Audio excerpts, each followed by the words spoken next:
ఏంటే పొద్దున్నే ఫోన్ చేశావు? నీ బాధ ఏంది? బిడ్డ పుట్టి 4 రోజులు అయిందయ్యా. ఇంతవరకు నువ్వు చూడ్డానికి కూడా రాలేదు కనీసం. నా డ్యూటీ అలాంటిది కదే. నన్ను కరోనా హాస్పిటల్ వేశారు కదే. ఆడికి నేను వస్తే మళ్ళీ మన ఊర్లో జనాలు నన్ను ఊర్లోకి రానియరు కదా. ఏందో పోయా. సరే సరే, ఫోన్ పెట్టు, నేను మళ్ళీ చేస్తా.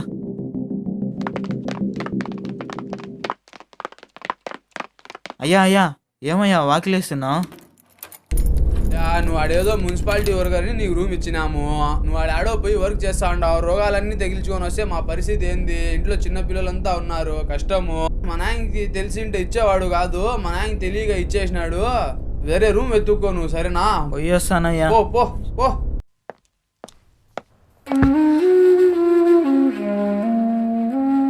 అదేంది నువ్వు ఇంకా పోలేదా? అదేంటయ్యా, లోకమంతా పారిశుద్ధ కార్మికులకు కాళ్ళు కడిగి సన్మానం చేసి పూజ చేస్తుంటే మీరు మటుకు నాకు పెద్ద సన్మానమే చేశారయ్యా. యో చేతులు దించా నువ్వు స్వామి. పోయా, నువ్వు రోజు చేసే పని ఇది. ఏం కొత్తగా ఏమి జనాలకి ఎప్పుడు లేని మీ మీద ప్రేమ అభిమానాలంతా పొడుచుకొచ్చేసింది. ఈ ఏరియా మొత్తంలో నువ్వు ఏడ కనపడద్దు, సరేనా? నువ్వు పో, వెళ్ళిపో, నువ్వు పో.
రే పోలీసులు ఉన్నారా?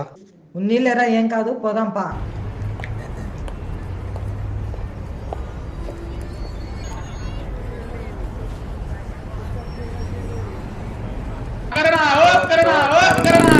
రే రే రే రే,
హలో, ఏమ్మా, నీకేం సంసారం కావట్లేదా? మూడు పిల్లలు ఏం అవసరం లేదా? ఇంటికి వచ్చేది ఉందా లేదా నువ్వు? వస్తున్నాను.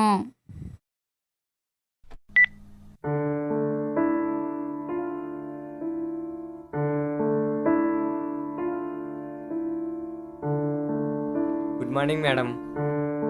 Good morning. ఏంటి మేడం మీరున్నారు? నిన్న నైట్ అయిపోయిందిగా మీ డ్యూటీ. కిరణ్ సార్కి కూడా సిమ్టమ్స్ కనిపించాయి, అందుకే ఆయన్ని క్వారంటైన్లో పెట్టారు. నేనే ఆయన డ్యూటీ చేస్తున్నా. సరే, నేను బాగా అలసిపోయాను, నేను వెళ్ళొస్తాను. నువ్వు జాగ్రత్త అమ్మా. సరే మేడం.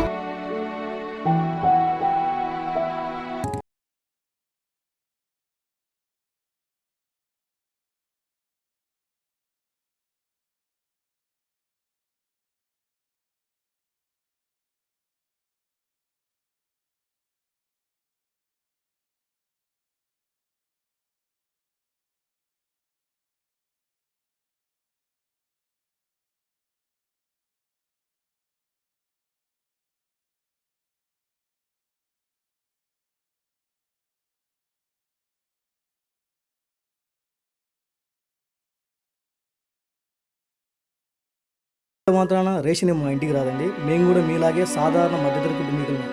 మీలాగే మేము కూడా లైన్లో నుంచి రేషన్ తీసుకోవాల్సిందే సార్. ప్రెస్ అయినంత మాత్రాన అని మాకేం రేషన్ ఇంటికేం రాదండి. ఇంకో విషయం అండి, మీ సమస్యను చూసి వదిలేసి వెళ్ళిపోతారు, మేము ఆ సమస్య కోసం పోరాడతాం, అంతే తేడా. మిగతాదంతా మామూలే అండి. బాయ్.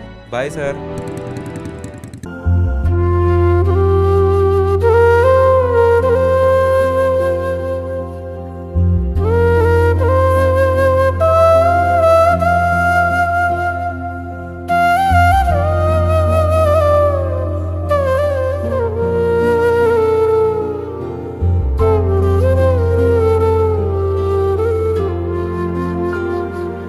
నమస్తే.